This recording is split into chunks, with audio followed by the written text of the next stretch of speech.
الحمد لله رب العالمين والصلاة والسلام على نبينا محمد وعلى آله وأصحابه أجمعين ومن تبعهم بإحسان إلى يوم الدين أما بعد۔ محترم ناظرین، السلام علیکم ورحمۃ اللہ وبرکاتہ۔ آج کی اس نشست کا موضوع ہے عقیقہ کا بیان۔ عقیقہ کے وجہ تسمیہ میں علماء کے کئی اقوال ہیں۔ حافظ ابن حجر رحمہ اللہ بیان کرتے ہیں کہ عقیقہ نومولود کی طرف سے ذبح کیے جانے والے جانور کا نام ہے اور اس کے اشتقاق میں اختلاف ہے۔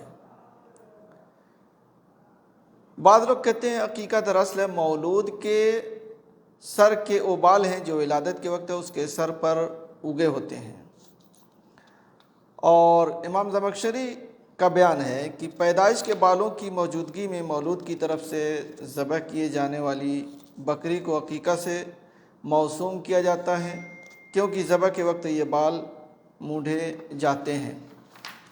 اور امام خطابی رحمہ اللہ بیان کرتے ہیں کہ العقیقہ اسم الشاة المذبوح عن الولد سمیت بذلك لأنها تعق مذابحها تشق و تقطع۔ نومولود کی طرف سے ذبح کی ہوئی بکری کو عقیقہ کہا جاتا ہے کیونکہ اس کی رگیں کاٹی جاتی ہیں۔ عقیقہ شرعی اصطلاح میں اس جانور کو کہا جاتا ہے جو نومولود کی پیدائش پر 7ویں دن اس نعمت کے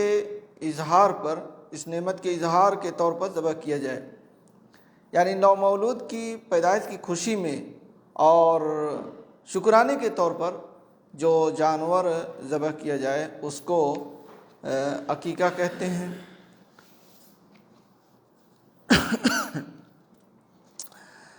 اور اس سلسلے میں ایک مسئلہ یہ بھی ہے کہ عقیقہ کا بہتر نام نسیکہ یا ذبیحہ ہے، اور عقیقے کا حکم کیا ہے؟ عقیقہ سنت مؤکدہ ہے۔ اس میں اختلاف ہے علماء کے درمیان۔ بعض لوگ کہتے ہیں کہ یہ واجب ہے اور بعض لوگ اس کو مستحب کہتے ہیں، لیکن راجح موقف یہ ہے اور اسی کی طرف شیخ ابن باز وغیرہ گئے ہوئے ہیں کہ یہ سنت مؤکدہ ہے، ایک مسلمان کو عقیقہ کرنا چاہیے اور یہ سنت مؤکدہ ہے۔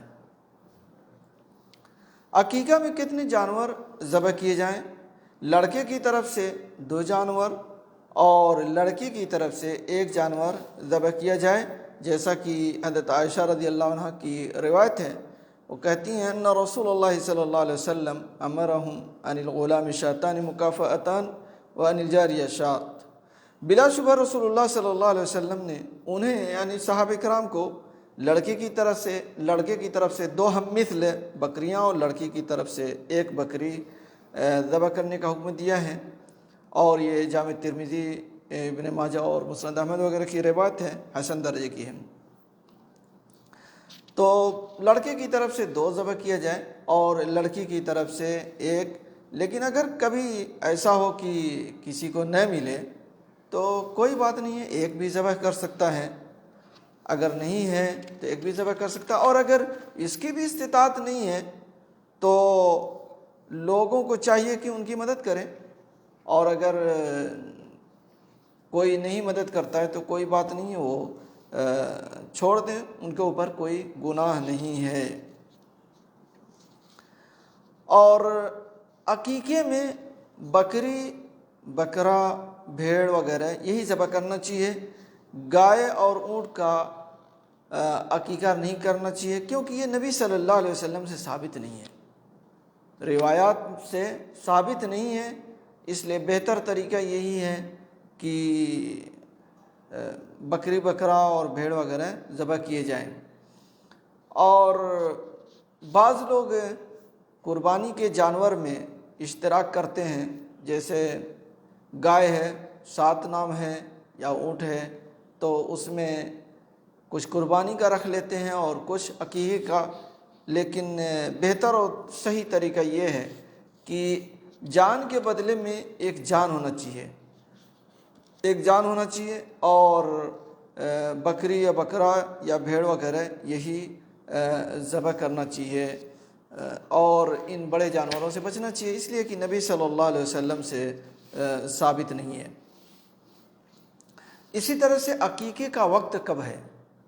عقیقے کا مستحب وقت نومولود کی پیدائش کا 7واں دن ہے، جیسا کہ اللہ کے نبی صلی اللہ علیہ وسلم فرماتے ہیں کل غلام رہینۃ بعقیقتہ تذبح عنہ یوم سابعہ ویحلق ویسمى، ہر بچہ اپنے عقیقے کے ساتھ گروی ہے، 7ویں دن اس کی طرف سے عقیقہ کیا جائے، اس کا یعنی ذبح کیا جائے، جانور ذبح کیا جائے اور اس کا سر مڑایا جائے اور اس کا نام رکھا جائے۔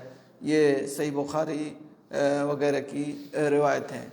تو میرے بھائیو دوستو، 7ویں دن ذبح کرنا چاہیے، اور اگر کوئی آدمی 7ویں دن کی استطاعت نہیں رکھتا ہے تو پھر کبھی بھی کسی وقت بھی کر سکتا ہے، اور جو 14 اور 21 والی جو روایت ہے کہ 7ویں دن نہیں کر سکتا تو 14ویں دن کرے یا 21ویں دن قربانی کرے، تو یہ روایت ضعیف ہے، پھر وہ کبھی بھی کسی بھی وقت کر سکتا ہے۔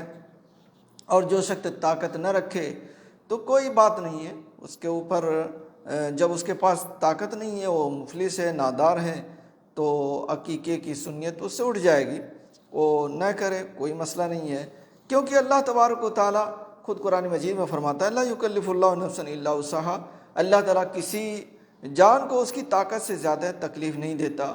دوسری جگہ اللہ تعالیٰ فرماتا ہے فاتقوا اللہ ما استطعتم، تم اللہ سے ڈرو جتنی تم میں طاقت ہے، سورہ تغابن کی یہ آیت ہے۔ اسی طرح اللہ کے نبی صلی اللہ علیہ وسلم نے فرمایا، یہ بخاری و مسلم کی روایت ہے وَإِذَا أَمَرْتُكُمْ بِأَمْرٍ فَأْتُوا مِنْهُ مَا اسْتَطَعْتُمْ، جب میں تمہیں کسی کام کا حکم دوں تو حسب طاقت اس پر عمل کرو، حسب طاقت اس پر عمل کرنا چاہیے، اور جب کسی چیز سے آپ صلی اللہ علیہ وسلم روک دیں تو اس سے بالکل ہمیں رک جانا چاہیے۔ کیا آدمی اپنا عقیقہ خود کر سکتا ہے؟ کر سکتا ہے، اگر اس نے نہیں کیا ہے تو بالکل وہ کر سکتا ہے، جب بھی اس کے پاس استطاعت ہو فوراً اسے کرنا چاہیے۔ عقیقے کے جانور کی عمر کے سلسلے میں یعنی صراحت کے ساتھ کچھ منقول نہیں ہے، اسی لیے بعض علماء نے کہا کہ کسی بھی عمر کا جانور عقیقہ کیا جا سکتا ہے، خواہ 3 ماہ ہو، 5-6 ماہ ہو، مگر یہ قول کبھی نہیں معلوم ہوتا، کیونکہ عموماً لوگ ایسے جانور کو ذبح کرتے ہیں جو کم از کم ذبح کرنے اور کھانے کے لائق ہو، ایسے میں 1 سالہ بکری ہی مناسب معلوم ہوتی ہے۔ اور ابو داؤد کی حدیث میں نسک کا لفظ آیا ہے جو ہدیہ یعنی حج کا جانور کے لیے استعمال ہوتا ہے، گویا عقیقہ بھی ہدیہ کے مقام ہے، اور اسی بابت امام مالک کا قول بھی ہے، اس لیے اس میں ہدیہ کی شرائط بجا لانی چاہیے۔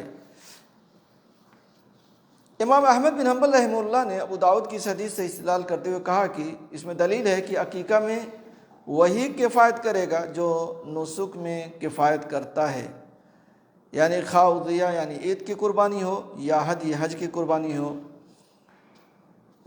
جو قربانی اور عقیقہ میں کفایت کرتا اور کامل وصف مشروع، جو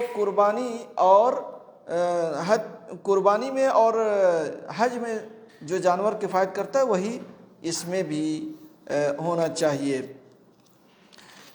جمہور کا یہی موقف ہے کہ عقیقے میں قربانی کے شرائط ملحوظ رکھے جائیں، لیکن اگر کسی آدمی کے پاس مجبوری ہے اور اس طرح کا جانور ہے تو بعض لوگوں نے کہا ہے کہ کر سکتا ہے، لیکن بہتر یہی ہے کہ ان سب شرائط کو اس کے اندر دیکھا جائے۔ میرے بھائیو دوستو، یہی بہتر مسلک ہے۔ اسی طرح عقیقہ کے جانور ذبح کرتے وقت مسنون کلمات بسم اللہ اللہ اکبر کہہ کر کے اس کو ذبح کیے جائیں، جانور کو بسم اللہ اللہ اکبر کہہ کر کے ذبح کرنا چاہیے۔ اور بعض روایتوں میں آیا ہے بسم اللہ اللہ اکبر اللہ منک ولک ھذہ عقیقۃ فلاں، یعنی بسم اللہ اللہ اکبر، اے اللہ یہ تیری طرف سے اور تیرے لیے ہے، یہ فلاں شخص کا عقیقہ ہے۔ یہ روایت ضعیف ہے، لیکن اگر کوئی اس طرح کے جملے کہتا تو کوئی حرج نہیں ہے، ایک طریقے کا اظہار ہے۔ اور اسی طرح سے عقیقے کے اندر عقیقے کے گوشت کا مصرف کون ہے، مصرف کیا ہے، یعنی کہاں پر اس کو لگایا جائے؟ تو ابن قدامہ حنبلی رحمہ اللہ بیان کرتے ہیں کہ عقیقہ کا گوشت کھانے، صدقہ کرنے اور ہدیہ کرنے میں قربانی کے مثل ہے۔ امام شافعی کا بھی یہی مذہب ہے، اور ابن سیرین رحمہ اللہ کہتے ہیں کہ عقیقہ کرنے والے کو اس کے گوشت میں اختیار ہے، وہ اپنی مرضی سے اس میں تصرف کر سکتا ہے۔